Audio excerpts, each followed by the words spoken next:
Hello everyone and welcome back to my channel. So today I shall be your guide on how to cook this simple delicious okra soup. So if you want to see how I made this delicious soup, please watch this video to the end, and also please make sure you subscribe, you share. If you are new, thank you very much, and if you have been following me, I say thank you so very much. Sit tight and let us make this simple okra soup. So for our simple okra soup, we'll be using goat meat, thoroughly washed, and you can see some cow skin there.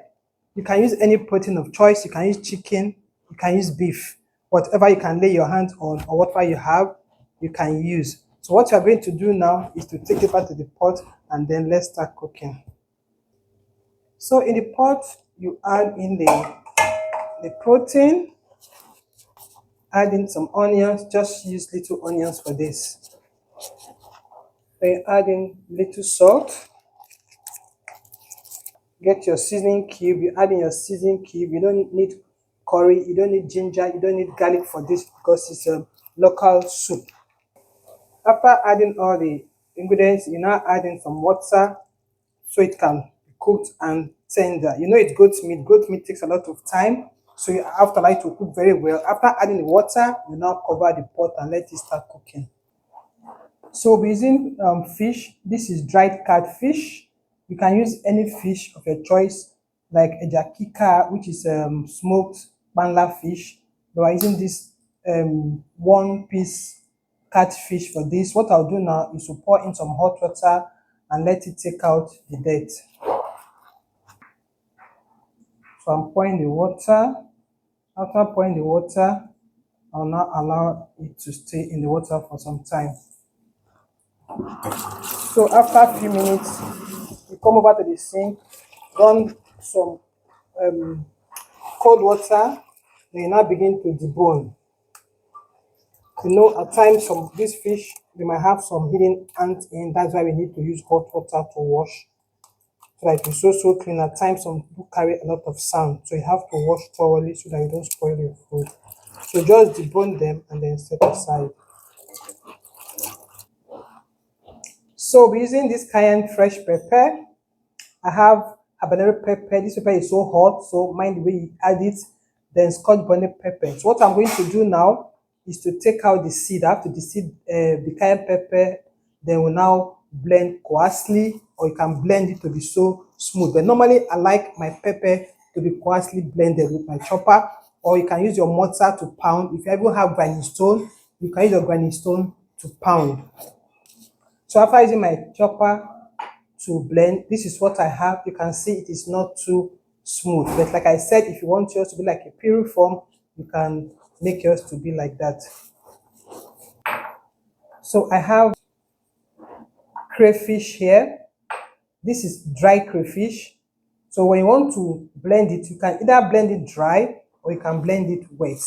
Then another important ingredient for this our okra soup is ogiriokpe.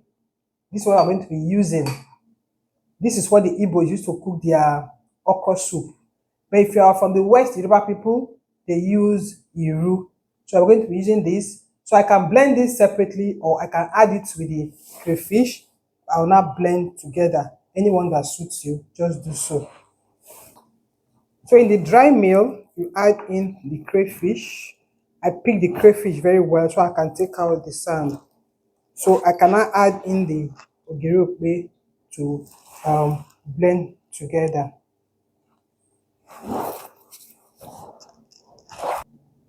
So guys, after blending the ogiriokpe with the crayfish, this is what it looks like.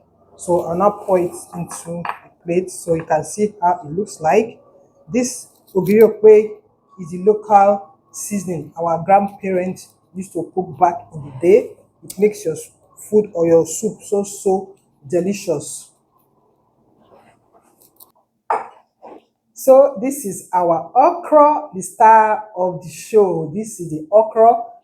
You have okras in different shape, different sizes. But if you want to know if the okra is okay or it's so soft in the market, when you buy in the market, you just break the head like I did. You can see it just broke easily. it is soft. We have the short okra that has thorns on the body, so that is one that is more slimy. Then you have these bigger ones. And the okra plant, you have some that come with short plant, then you have the tall plant.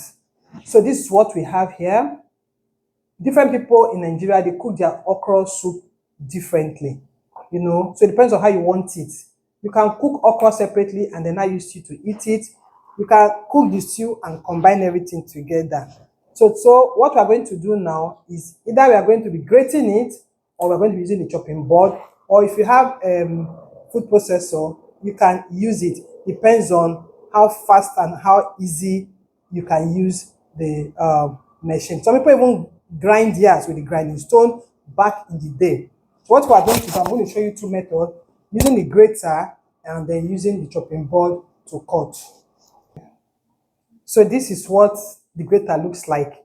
The grater comes in different sizes and different shape. It depends on the one you can lay your hands on.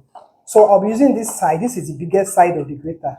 You can use this small side if you want the okra chunk to be so small. You can use this side, or no, the okra will not come out from here. So either you use this side or you use this side. So what we are going to do now is to be grating with this side.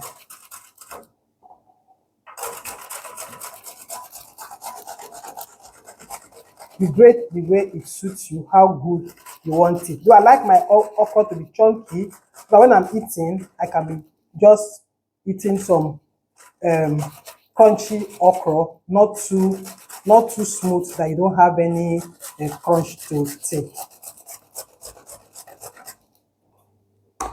This is the chopping board. It comes in different shape and size too. And this is my knife, and this is my okra. So grandmother says that if you cut your okra, if you want to cut your okra, take out this tip like so, because this is where the okra starts from and it carries there. So you have to cut it out. So get the okra like this.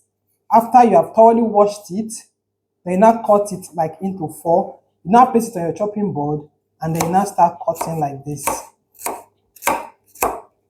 So this is yet another method you can cut your okra.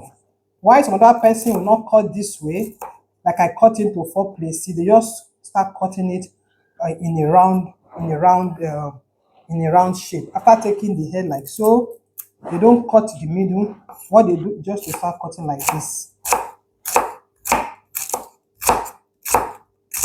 So it depends on how you want to cut your okra, then take any of the method that I have just shown to you. So after using the grater, this is what we have. You can see how tiny it is.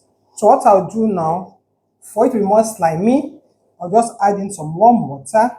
Or if you have stock, you add it.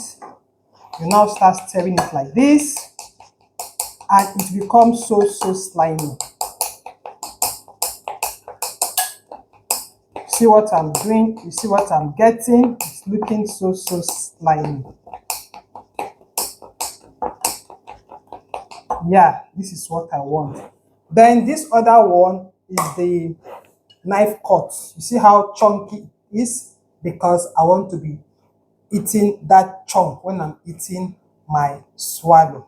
So guys, let's check the meat so we can start the cooking.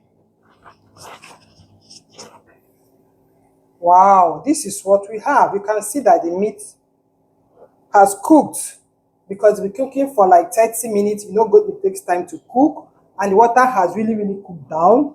So now we can start the cooking. But before we start, guys, my name is Benny of Benny's Kitchen. If you are here for the first time, I say thank you so very much. And if you've been following me, I still say thank you so very much. Just keep liking my videos and just keep sharing, so that you'll be having new recipes all the time. So what I'm going to do now is to get the pepper and add the coarsely blended pepper. You add it so it can cook, because you know okra soup doesn't waste time to cook, because you want it to be so crunchy. You don't want it to be too soft. So everything you are just putting is fast and fast. So now the pepper is there. Let it just cook a bit for like a minute. So after a minute, I come back, I stir. I'll just add this stockfish fillet I saw in the freezer. After adding that, I'll now add in our red, or people say it's red palm oil, but it's palm oil. This is fresh palm oil. Make sure you use good oil to cook this your okra soup, because if you don't use good oil, your okra soup will not come out very well. This oil is handmade, or not engine, they say it's engine made, or they call it agric. This one is homemade palm oil.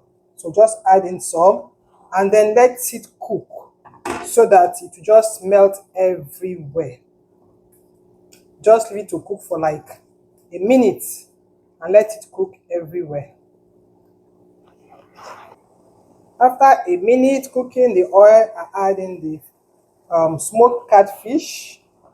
Then I add in the crayfish and the ogiri. Guys, at this moment, the aroma in my kitchen is so amazing. Ogiri takes your food to the next level. If you're an Igbo lady, you know what ogiri does to your cooking. So I'll stir. At this point, I'll be adding some more water, just little water, because we want the okra to be so thick and so slimy. But if you don't want yours to be like that, then you just add enough water that you want.